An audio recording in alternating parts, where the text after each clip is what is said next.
Nyanyake mtoto Sagini Rael Nyakerario alitoa utetezi wake na kukana kumngoa macho mtoto Sagini nyumbani kwao katika kaunti ndogo ya Marani, jimbo la Kisii, kisa ambacho kilizua hisia mseto kwa umma.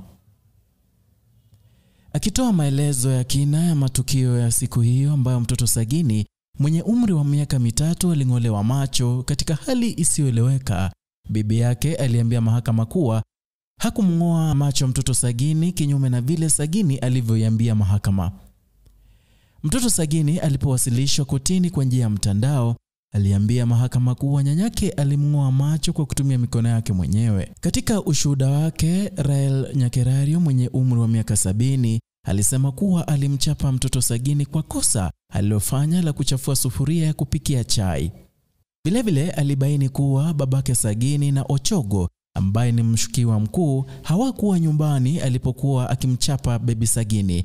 Walikuwa wameenda kunywa pombe kijijini na kurudi jioni wakiwa wamelewa.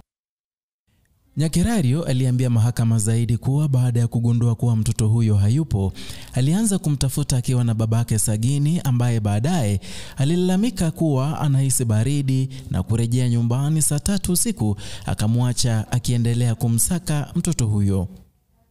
Aidha, aliambia mahakama kuwa alimpenda sana mtoto Sagini na dadake na hakuna siku ambayo angeweza kufikiria kuwadhuru.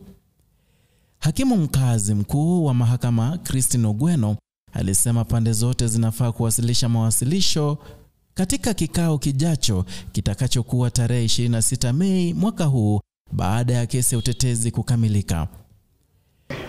So the defense has 7 days to file their submissions. Upon service, the prosecution and the victim shall have 14 days to file and serve their submissions in response.